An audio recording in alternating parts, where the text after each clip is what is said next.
County Farm Bureau and the Lewis County Republican Committee, we decided to organize some Meet the Candidates nights so the public can meet who are running in the Republican primaries, and then the candidates have a chance to convey some of their ideas or positions as a candidate. It's going to run pretty much, we'll have 2-minute opening statements from each candidate, and we have a series of questions from 4 different topics in the county, and then we'll have 3-minute closing statements. And each, we'll have it timed, and Mike will give a notation of about 15 seconds when it's over, but each person has 2 minutes for the opening statement, 2 minutes for each question, and 3 minutes for closing. So with that, I'd like to introduce Jay Madison. He agreed to be our moderator for this evening. He's the Jefferson County Ag Coordinator, and appreciate having him here. Sure. Thank you very much, Joe. Again, welcome to the Jefferson County Jefferson County, forgive me. Lewis County Farm Bureau, Lewis County Republican Committee question and answer session with Jessica Moser, did I say it right? And Patrick Mahar. Good to have both of you here. Thank you to both of you for putting your hat in the ring and being willing to serve the community. It's awesome to see a little bit of democracy in action, so really appreciate it. Thank you to each of you for coming out tonight. It is awesome to see people willing to listen and learn what the candidates' views are rather than just finding out on social media. Sometimes that doesn't work so well. So very good to have all of you out here. First of all, would like to, let's see, right over here, would like to have you all rise and join me in the Pledge of Allegiance. I pledge allegiance to the flag of the United States of America and to the republic for which it stands, one nation under God, indivisible, with liberty and justice for all. All right, thank you very much. So I'm going to go through things a little bit just because I've got it written on paper and I want to make sure that I cover all the details. So bear with me, folks, but I want to ensure that Jessica and Patrick have the maximum amount of time to share their thoughts and views, and that you get to listen to what those are. We do have a set of rules that have been established to help guide the program tonight. Both candidates are aware of those and have agreed to abide by the process. I do ask, out of respect for both of them, that you also abide by the rules that we have established. We flipped the coin earlier. Jessica will serve as candidate A, and Pat will serve as candidate B for tonight, and you'll see how that works out in the whole process. When we start, Jessica will give her opening statement. She'll have 2 minutes to do so. We'll have that 15-second warning in the back.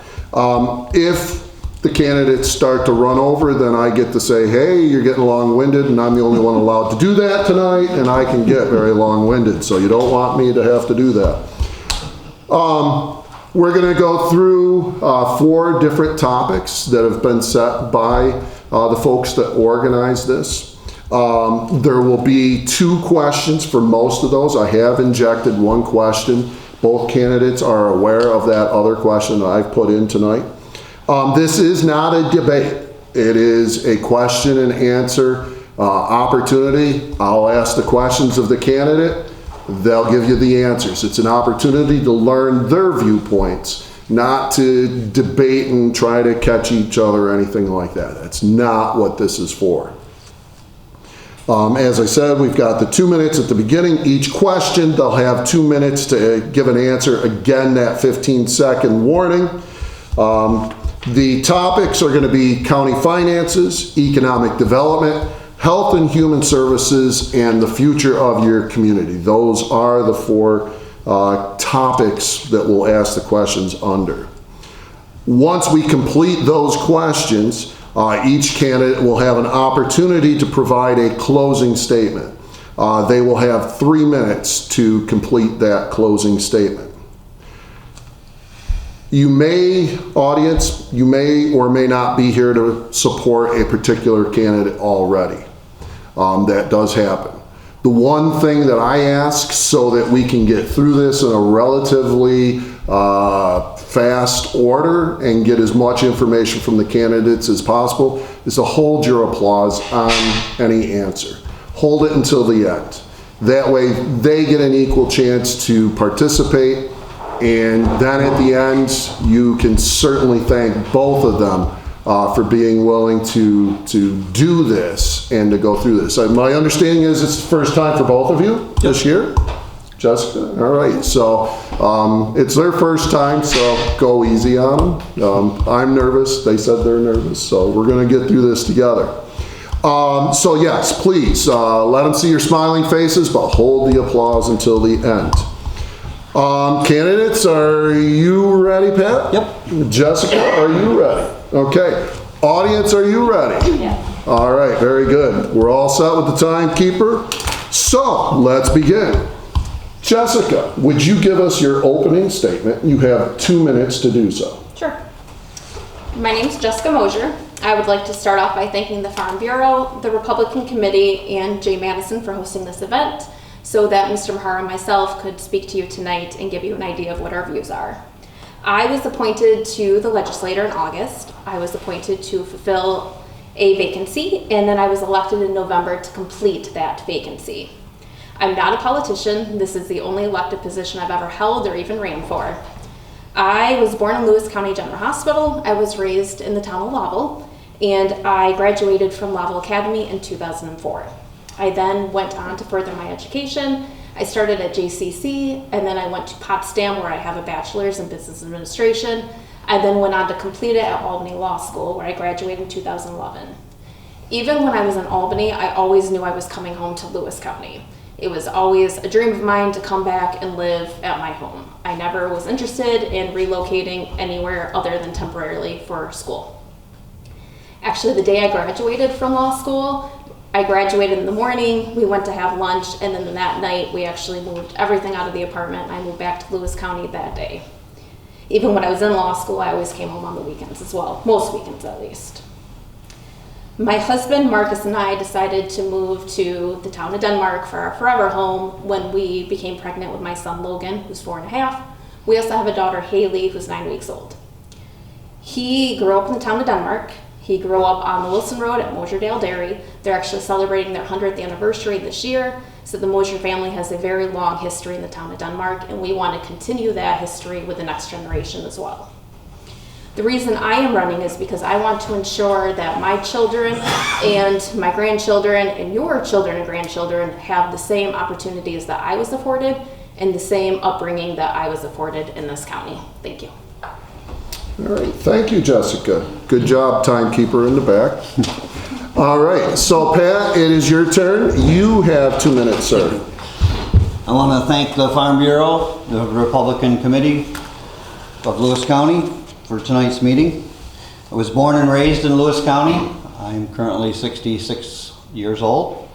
Lived my whole life in the village of Copenhagen, except for a short term on the Roberts Road, which is just outside the village.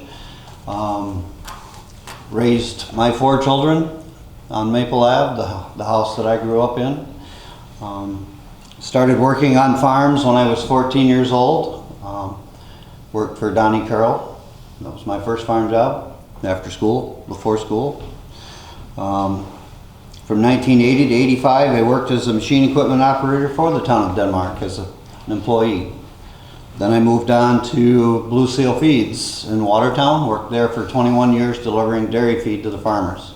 We covered 150 air miles out of Watertown, so some days were pretty long and strenuous. 2007, I was appointed the highway superintendent for the town of Denmark. The following year I was elected, and every term that I came up I was re-elected.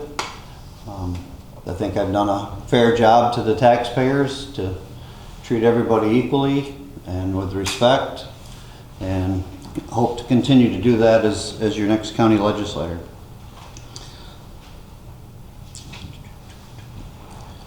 I'm a 46-year member of Copenhagen Fire Department and transferred to Casterland 2 years ago.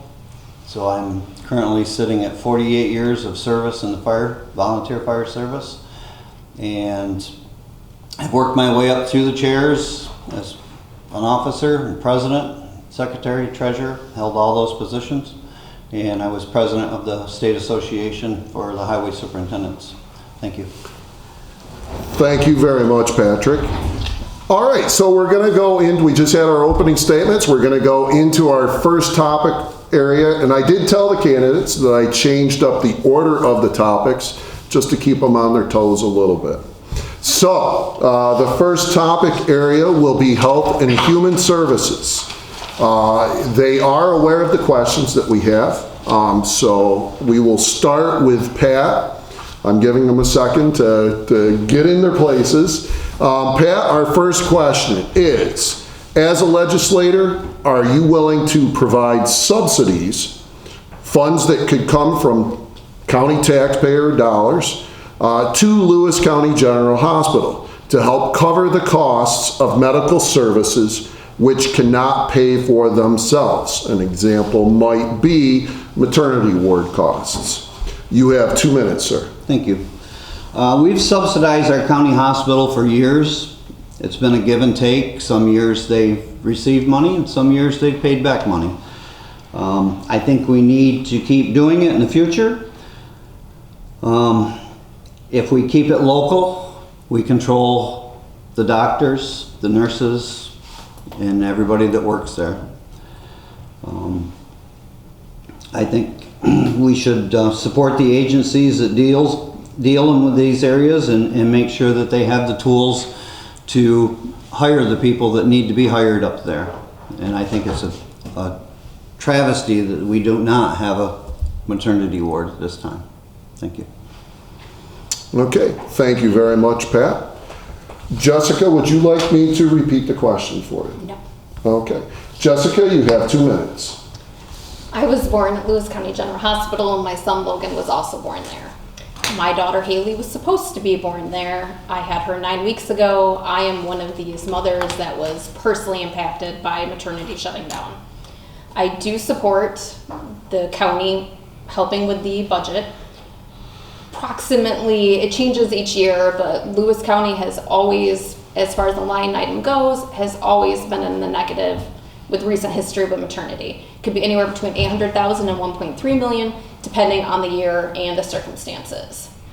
There are 18 critical care access hospitals in New York State. Only 2 of them actually have a maternity department. Lewis County is one of those 2. About a third of the counties around the country do not have maternity care. They're a maternity desert. We are at risk of becoming one of those if this stays permanent. There's 2 reasons that happens. One is the lack of providers, and the second is just the cost. That as a line item, maternity is a negative, and that's just part of the reality.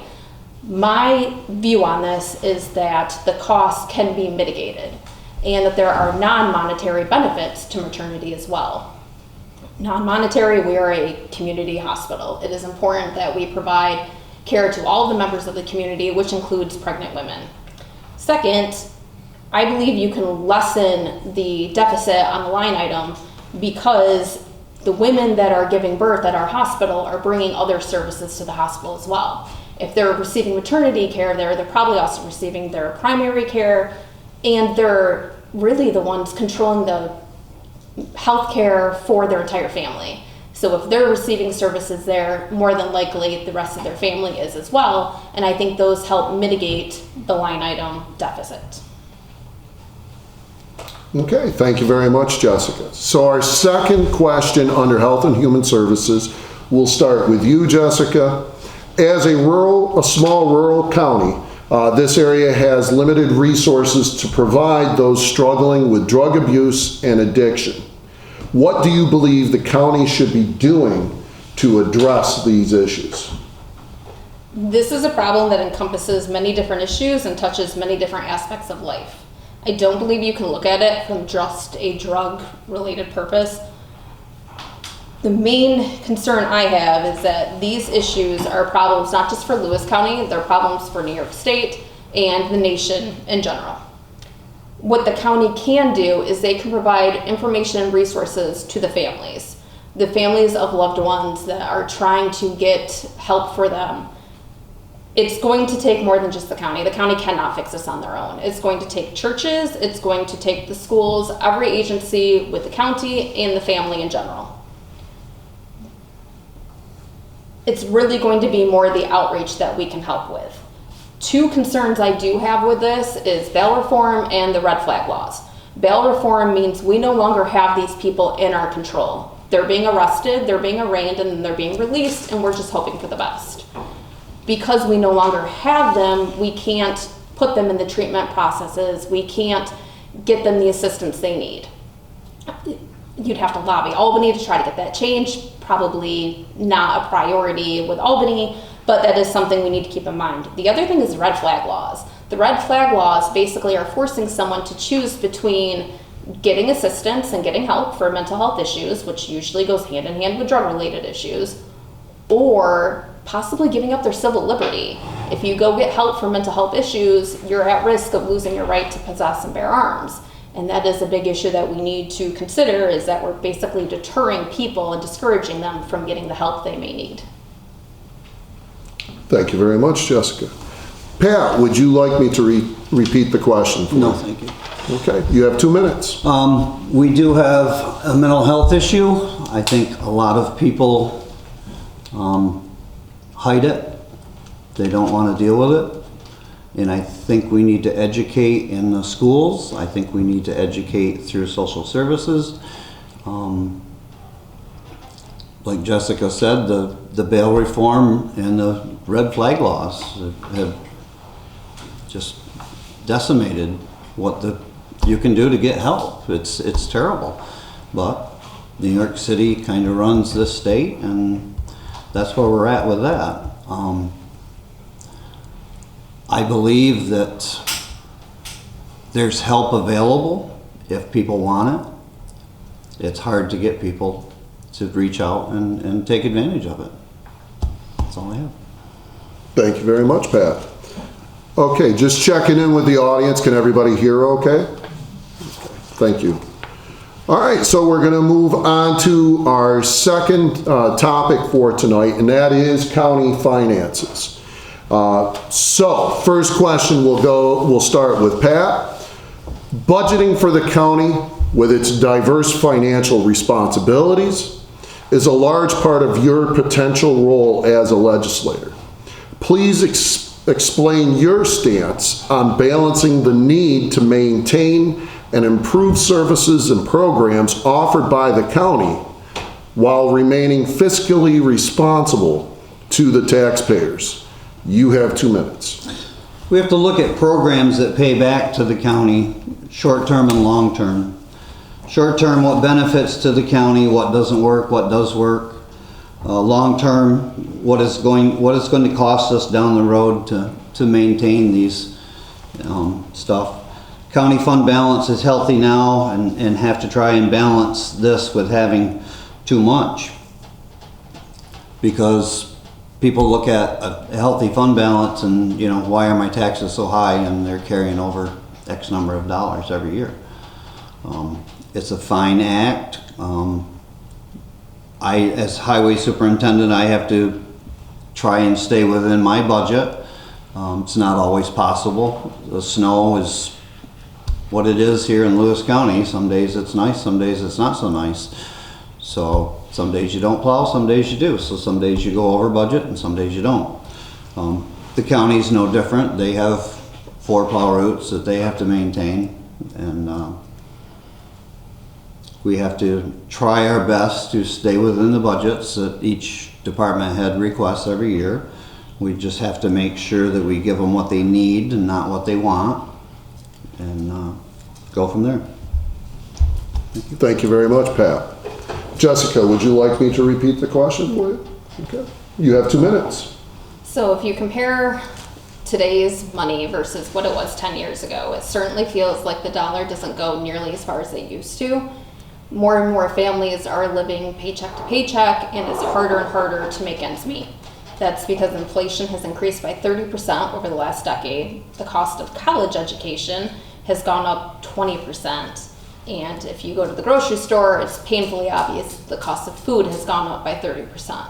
Seems like everything has just gone through the roof over the last decade, except the county taxes. The county taxes have not increased at all over the last 10 years.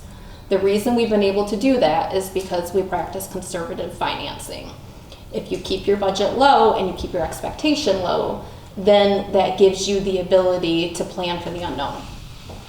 We are in great years right now as far as sales tax revenue goes, but it's not always going to be like that. There's going to be years where we have less revenue than what we're expecting and deficits.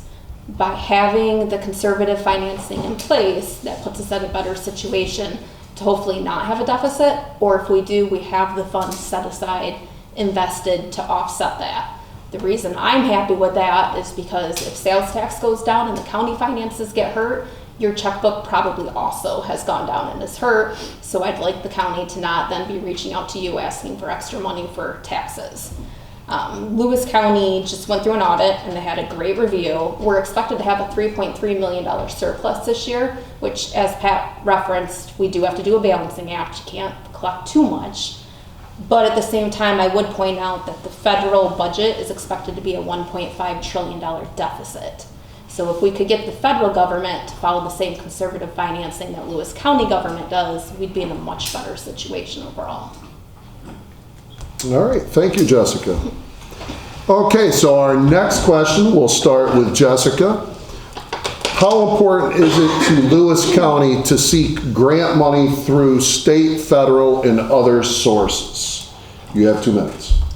So grant money is not magical money that just appears. It is your tax dollars the government is taking and then setting aside to invest as they see fit. We always have to keep that in mind. But less us being able to successfully lobby Albany or DC to change that, the money is going somewhere. So now it's a question of who gets the money.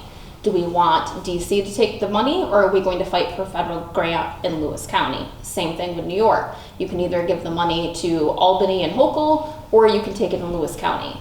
I would rather my money come back to our county rather than going to Hochul or Biden.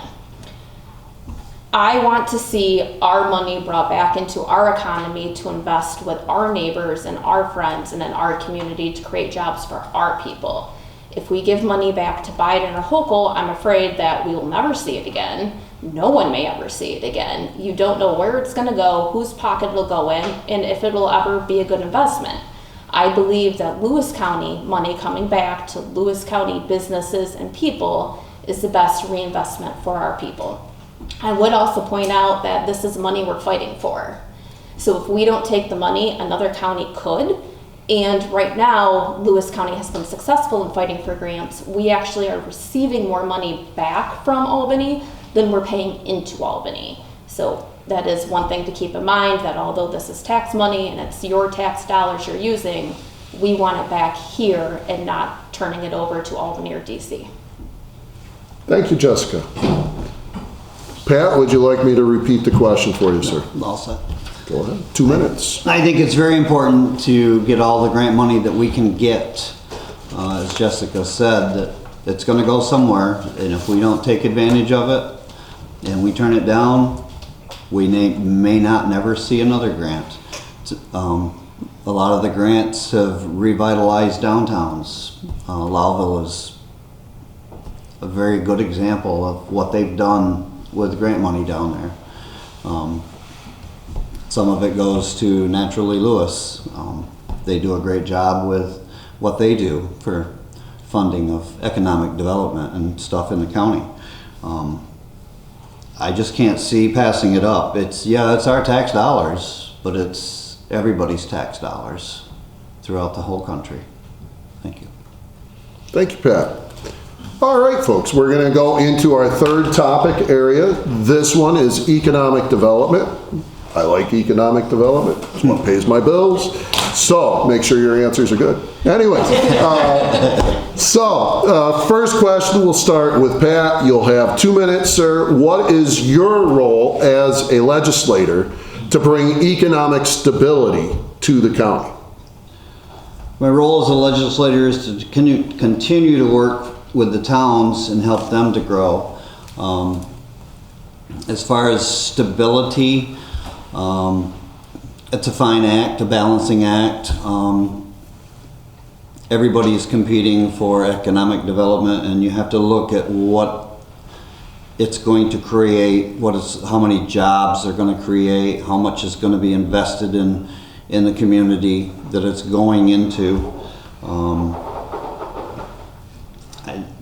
I think through JCC we need to continue to partner with them and help them to continue to grow so we can continue to grow our base of laborers, because not every child's going to go to college. Not every child's going to be a business major. There's good money to be made in the trades. I think it's important for JCC to flourish. Thank you. Thank you, Pat. Jessica, would you like me to repeat the question? No. All right, you have 2 minutes. To me, the best thing you can do is deregulate. The county's responsibility isn't to create jobs, it is to create an environment that is business friendly to allow its people to create jobs.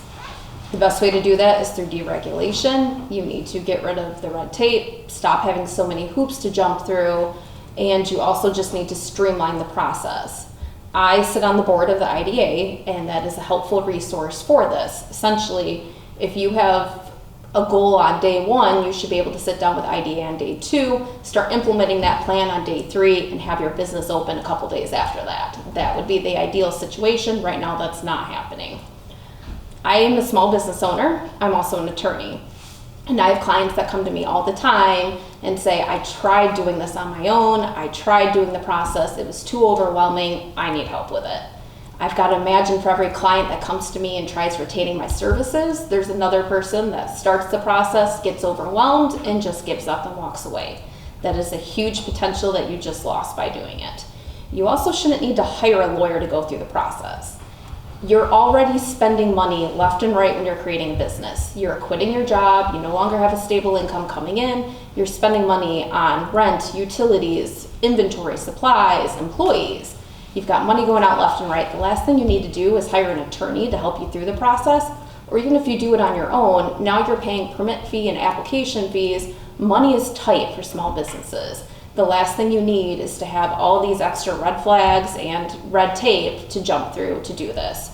I think that really hinders the economic development. I think the best thing we could do on a county is just try to really be business friendly, set people up with that IDA so there's someone to hold their hand and help them through the process to create more small businesses.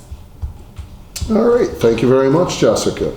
So our second question under economic development is, what can the Board of Legislators do to enhance the economic viability of our small businesses, our farms, our manufacturers, and not-for-profit organizations? Jessica, you're first with this question. You have 2 minutes. It goes long hand in hand with what I just talked about as far as deregulation. I would expand that as far as specific industries, the best thing we can do as legislators is go to the people of those industries. I'm an attorney, so my skill level really is to do with the law. But when it came to the ag market, I went to a farmer to figure out where they need our resources. And I think that's really something you need to do, is to go to the people in that industry and not assume that you know the answers for that. For example, with ag, what I was told is what we could do as a county to support them is not only with ag districts, continue to support those, but we need to create that environment again for the small businesses so they have all their vendors easily accessible. I was told that there are certain areas in the state where if they run out of something or something breaks, they then have to travel almost an hour or an hour and a half to get to that store to provide whatever it is they need to continue their day. That is not a problem we really have in Lewis County right now, and I think it's important to continue that so we can support farmers. I also think it's important to create that friendly environment so we can have, hopefully, a second buyer of milk, or at least work with them in order to obtain that elsewhere. We really just need to make sure we're aware of where the issues are in the county and what we can do to advocate for it again. Again, we are not supposed to be creating anything. It is not our job to create the jobs, create the industry, anything like that. We just need to create an environment that welcomes other people to come here and facilitate whatever we can do to make that viable. Thank you, Jessica. Pat, would you like me to repeat the question, sir? No, sir. All right, you have 2 minutes. We need to continue to search for ways to complement the ag industry here. We need help with businesses that sell ag products to get the word out, more farms to market, try and get into the schools more with milk. Our governor would like to eliminate chocolate milk from the school system. We need to lobby more at the state level now that the county has a lobbyist on staff. We need to, like Jessica said, stay out of the way and talk to people that know what they're looking for, know what they want, find people that can help them generate this, and go from there. All right, thank you, Pat. So the third question that I've added for tonight, and Pat, we'll start with you. What is the greatest economic development asset that Lewis County has to offer? How do you, as a potential legislator, make certain that that asset is used to its fullest potential? So what is the asset, and how do we make sure that it's used to its fullest potential? Pat, you have 2 minutes. I think there's two that are very high on the list for well,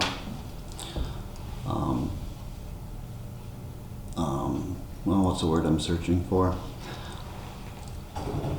No, it's not coming. But dairy farmers and craft are the two main cogs to Lewis County.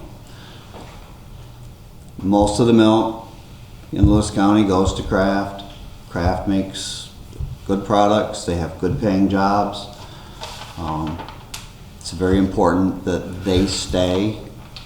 If farmers have to start shipping milk further away, I'm sure it's going to cost them more to ship that milk. And that's profit out of their pocket that they can't afford. The price of milk is up and down like a yo-yo.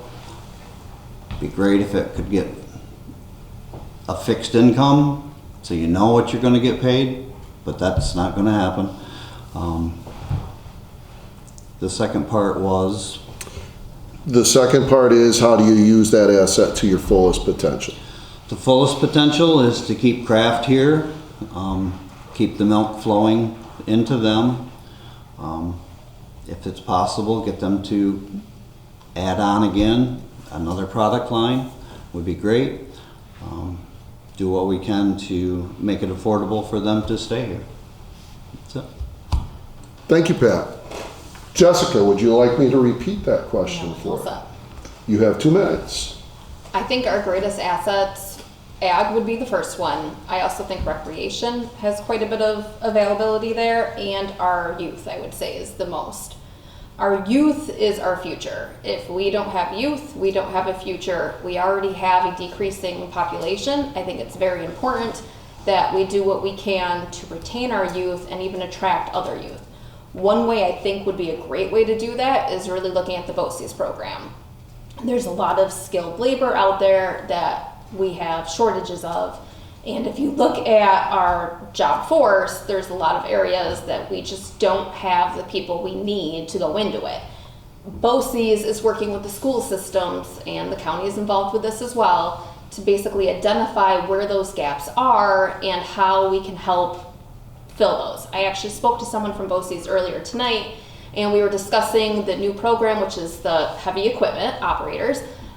And I told him, I said, my father's in that industry and my husband are both in that industry. And I always hear them talking about how they have a shortage. They have all these jobs they can't even staff because they can't find qualified operators. So this is one way that the county has assisted the school districts and BOCES, and hopefully in a couple years, once people have graduated from that program, we'll have people that are ready to go into the workforce.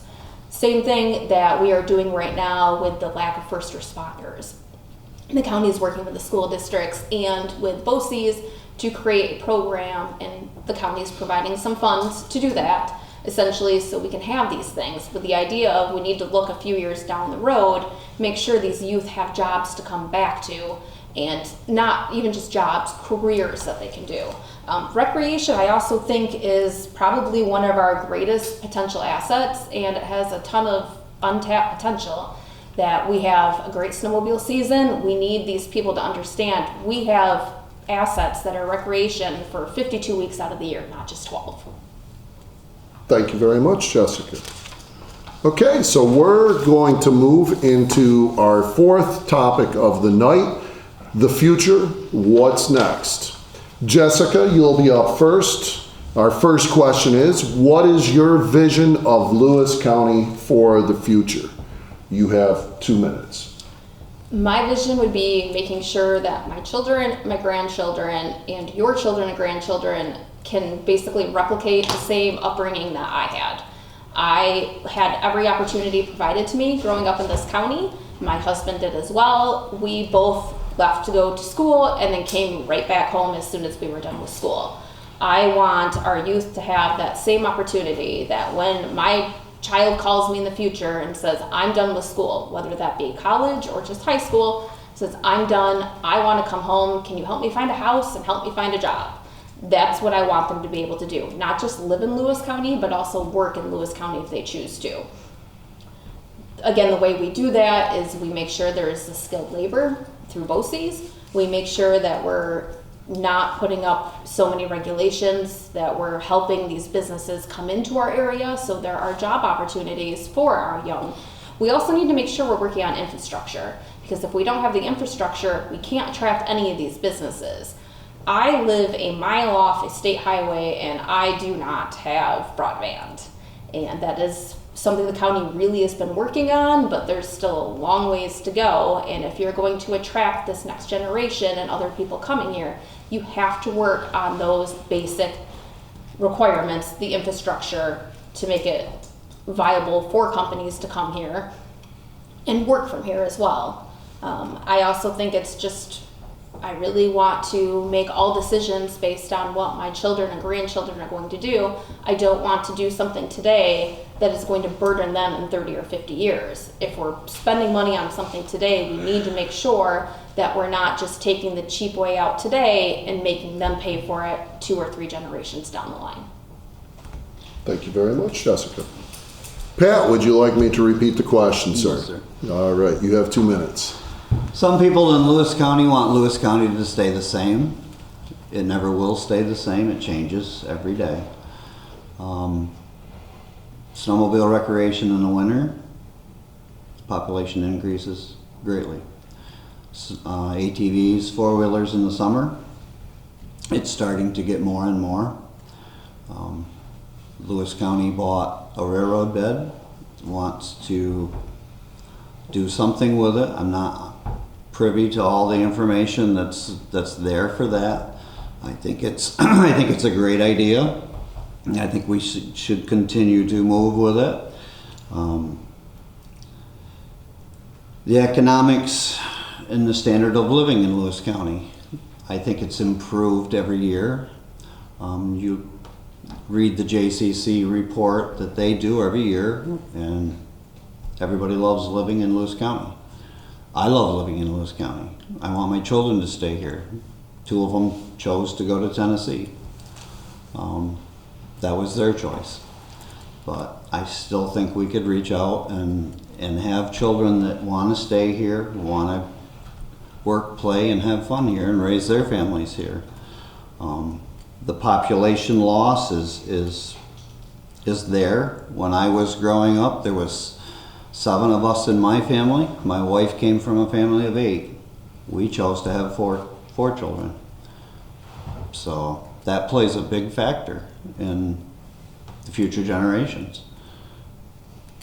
Right now, currently, I have 1 son that doesn't have any children at all. So I think it's important to continue to make wise choices that are going to impact our children down the road. Thank you. Thank you very much, Pat. Okay, our second question under this topic is, and Pat, we're going to start with you. Lewis County has lost population over the last few decades. How does Lewis County retain and attract the next generation? How do you attract people to Lewis County? You have 2 minutes. You have to keep taxes low. You have to make it affordable to live here. Being a legislator, you have to make those decisions going forward, and you have to look 5-10 years down the road. What I do today impacts the future. I don't have all the answers, that's for sure, but I do know enough to ask questions and to seek out people that can answer those questions. We have to have jobs, we have to have infrastructure, we have to have a place to play safely. I guess that's it. All right, thank you, Pat. Jessica, would you like me to repeat the question? You have 2 minutes. I think we need to create an environment that allows for multiple generations to coexist in one community. Lewis County is very much family oriented. So if you have an environment that makes it clear that not only can you come, but your entire family can come with you and feel welcomed, I think that helps everything. In order to create an environment that targets multi-generations, though, you need to keep taxes low.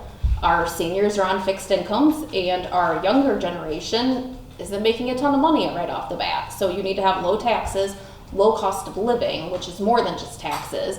I think one thing we really need to do, and we're failing to do this, is get out and explain the difference in the cost of living.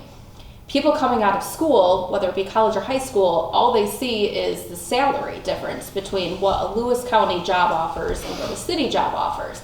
They don't take into account the difference in the cost of living. And I went through this with some of my friends when I was in law school. They were looking at job offers from New York City, and they were 3 times what I was making locally, but at the end of the day, they had less disposable income than I did because the cost is just astronomical there. And I think if you could get out with that information, it would really help us. Recreation, again, is part of that as well. You need to make sure that you have things for these different generations to do. And whether that be, we have lakes here, or I'm sorry, we have beds of water here that we can do for boating, fishing, canoeing, kayaking.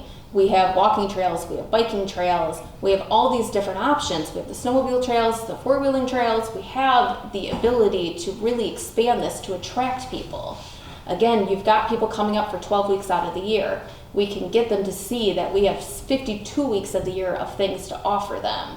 But it really comes down to giving our youth somewhere to be. Thank you, Jessica. Okay, folks, we're going to move into the final portion of our program tonight. Each candidate will now have 3 minutes to provide their closing statement. We're going to start with Pat, and you will have 3 minutes, sir. Thank you. Again, I want to thank the Farm Bureau. I want to thank the Republican Committee for tonight's event. I want to thank you for listening to us. Certainly I don't have all the answers, like I said, but I'm willing to listen and try to find out the answers. I've tried to be fiscally conservative throughout my career as a highway superintendent. Purchased what I needed, not a lot of wants. Changed things to make a dollar go further down the road, to make all of the roads in Denmark better. I plan on doing that as the county legislator to help make our roads more better to drive on, cost less money to repair vehicles if they're better roads. Economically, we have to reach out and try to grow Lewis County, and I'll do my best to do that part. Thank you. Thank you, Pat. Jessica, you have 3 minutes for your closing statement. Again, I'd like to thank everyone for hosting this event and you for attending and watching online. I'd like to thank Mr. Mahar for being in this race so you have an opportunity to hear both of us and decide who would better represent the town of Denmark. I think it's incredibly important that the residents of the town of Denmark have a choice. So again, that's why I'm very happy that this is being held tonight and that there's 2 of us in this race. I don't, like Mr. Mahar was saying, I don't have all the answers. But I know enough to know what I don't know. And I was once told that's the most important thing is to know what you don't know. And I'm not afraid to seek out the assistance of those that do. I take this job very seriously. I attend the meetings and I will continue to attend meetings because if you don't attend the meeting and you're not involved in all the back discussion about it, you can't properly represent the town of Denmark. We get our packets mailed to us a few days beforehand. They're also posted on the internet. I go through those packets. I was actually doing one earlier today for tomorrow's committee meeting.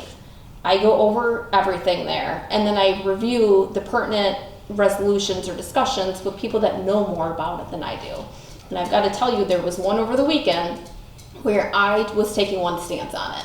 And then I spoke to someone in the field, wasn't involved with this project, but I spoke to someone in the field and he helped me understand that I wasn't right on it. That there was more to it than what I was seeing, and it actually changed my opinion of it, and now I see the other side. I think it's really important to do that because I don't know everything. I need to know who to reach out to. I come from a very unique background, which I think helps me in a position like this. I was raised in a construction household. My father does heavy equipment construction, just focusing, I believe, in underground utilities. He's saying yes. My husband does as well. My husband works as a project manager, so he gives me that other side of it. My in-laws operate and own a dairy farm. My sister-in-law owns and operates a maple production. And my parents and sister own and operate a restaurant that is very reliant on recreation. So we see both sides of everything. So I have this unique background that really helps me understand what the people of the town of Denmark are going through and what their concerns are. I would also say that I can see both sides of it, especially with the recreation. I see all the potential that recreation can provide, but I also have a firsthand knowledge of the damage it can cause. My family has had personal property damage. We've seen road issues where my father is the highway superintendent. I see that if you don't do things the proper way, it can cause more havoc than help at this point. So the people that surround me represent the people of the town of Denmark, which gives me a really good viewpoint for this. On top of that, I'm a working mother, so I understand everything that these young families are going through, the struggles with the daycare and struggles with maternity. And that's it. Thank you very much, Jessica. Thank you. All right, ladies and gentlemen, Jessica, Pat, Lewis County Farm Bureau, Lewis County Republican Committee, thank you very much for being part of our democratic process this evening. Sharing and learning this information and viewpoints is important to our communities, and it is critical to our future. Thank you for being here. Good luck to both of you. Thank you. You folks have a hard choice. I live over in Lorraine. I don't have to worry about making this choice. So thank you very much, folks, for turning out, and have a fantastic evening. Thank you very much.